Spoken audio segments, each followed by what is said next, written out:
moving on to this next, the second part, which is basically calculating the total amount of money earned from all sales. All right.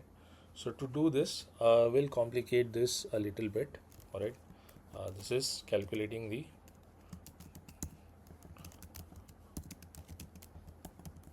total amount of sales. All right. So you have already seen that we don't need to a for loop. Okay, a proper for loop that is for sales in data. Okay, and then we just say sale of say 0. Okay, so say let's understand this way, and then we'll convert it in that way, so it will be easier to understand. Okay, so what we need is sale of 0 into sale not sale of 0. Sale of 0 is actually the name, so sale of 1, which is the quantity, into sale of 2. Okay, which is the amount. All right, so what we want is we want to multiply this. Okay, and the total OT is equal to total will be plus equal to and this thing. All right, so total will be equal to total plus whatever is the value of this. Okay, so now instead of writing this, okay, we have seen already that if we want to make a list out of it, out of this data, what we can do is we can write something like this over here, that is sale for sale in data, right? Instead of sale, we can also write sale of 1.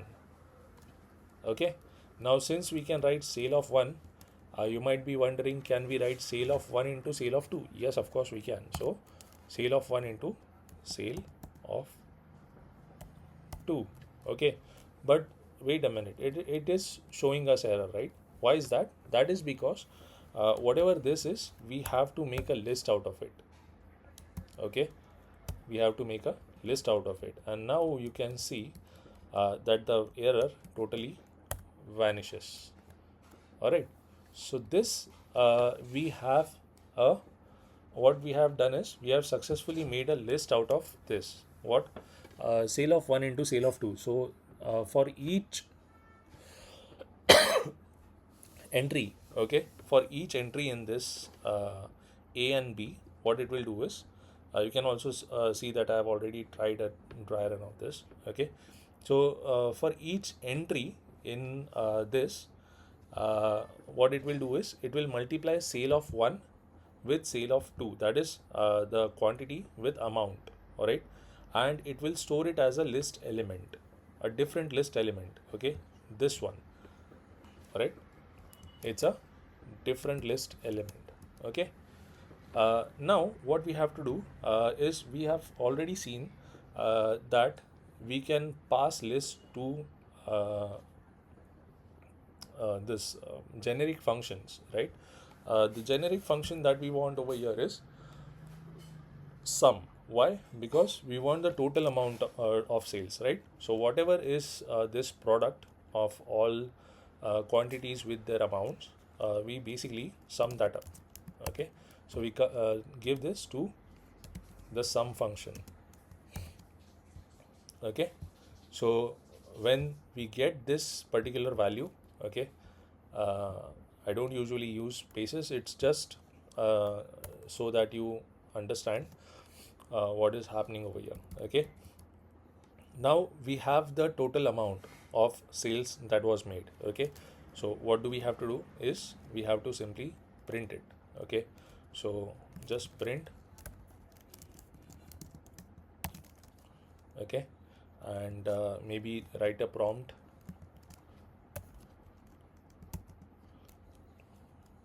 and what would that be? The total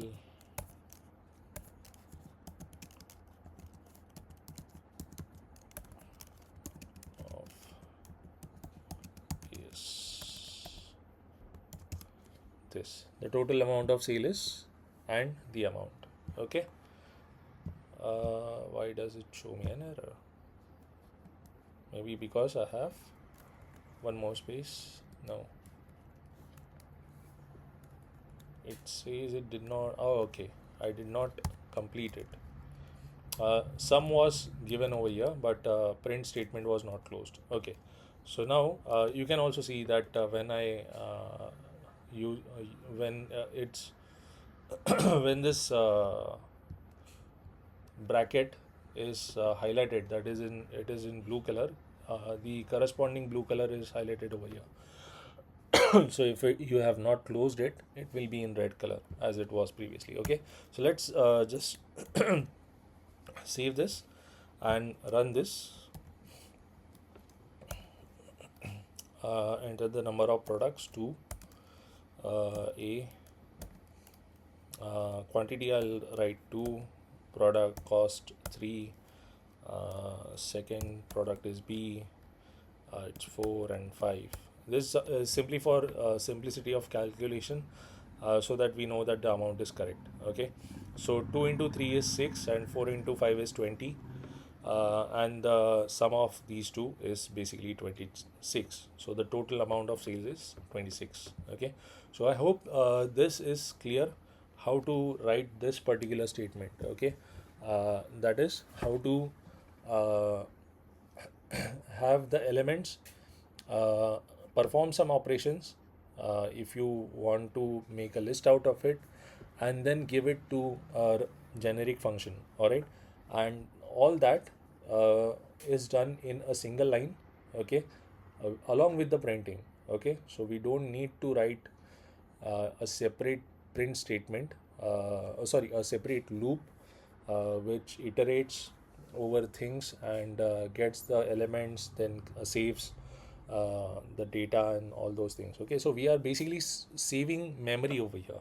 All right, so this is the type of efficient programming that you would be needing to do when you basically join any corporate environment. All right, moving on. We have to get the highest selling product. Okay,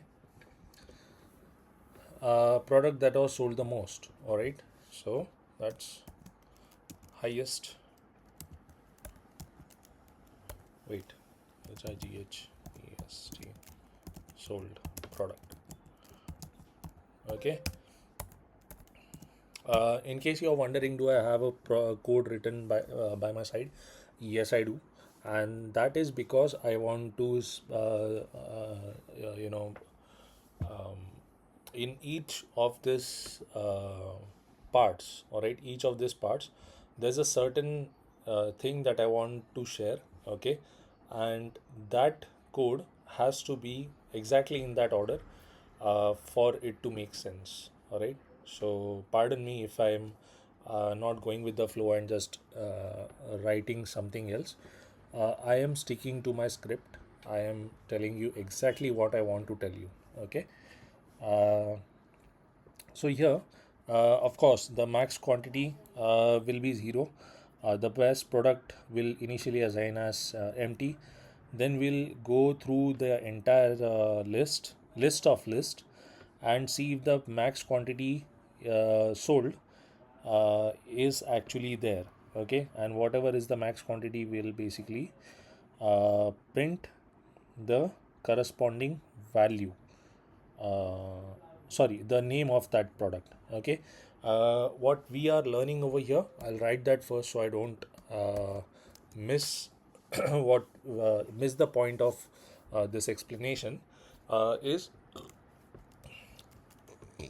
formatted strings. Okay,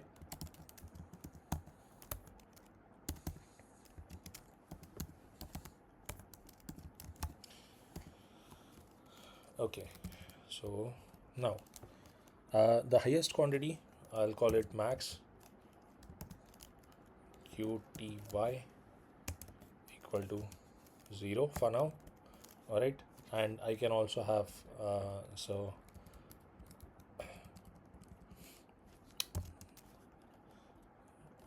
best product, PROD. Okay, this is empty.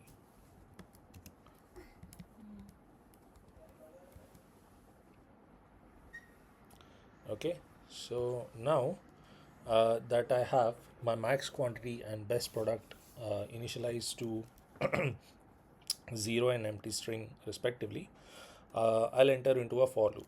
Okay, so now this one will do it the traditional way. Okay, so for sale in data,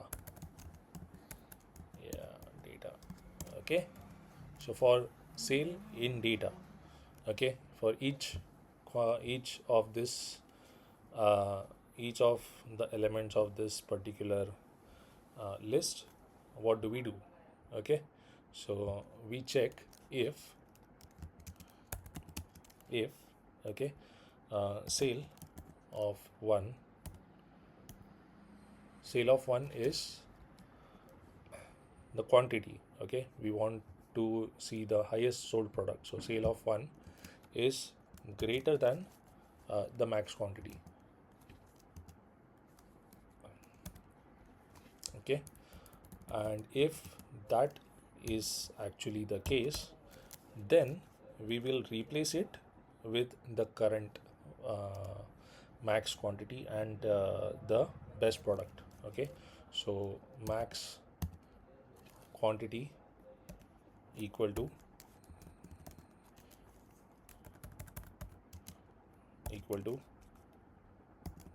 sale of one. Okay, and best product is equal to sale of 0. Okay, because that is the name of product, right? Okay, now coming to our formatted strings. All right, so what do we want to do after this loop exhausts? All right, after the exhaustion of this loop, so it will run for the entire data. It will look for the highest sold product, whatever is the quantity that we get at the end is the best product which is sold the most. Okay, and we will print out of statement. Okay, now this statement is something like this. Okay, the highest selling product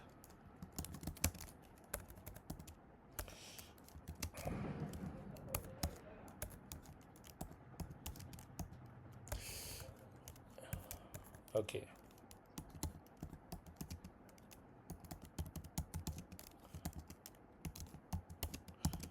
all right, the highest selling product is, and then usually what we do is we put a comma over here and then we write say best product, right?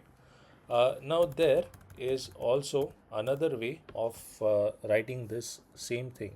All right, and that is called as the formatted string. So what does that mean? All right, so whenever we have a print statement, what we can do is put an f over here, which indicates that it is a formatted string, and then after we can write after that we can simply write our line, that is our statement as it is, and wherever it is that our um, this variable has to occur, that is where you will put this opening and closing brackets, these curly brackets. All right, and in between what you will write is the name of that variable. Okay, so that is the best product. All right, so that is what I wanted to show you over here. Okay, so format strings, let's see that in action. Okay,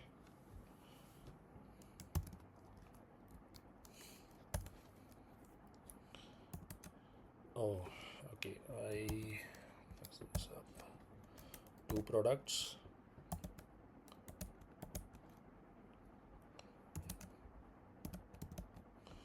Okay, So you can see the total number of sales, the highest selling product is B, right? That is quantity 4. Okay, uh, that was simple enough. Yes. Now moving on to our next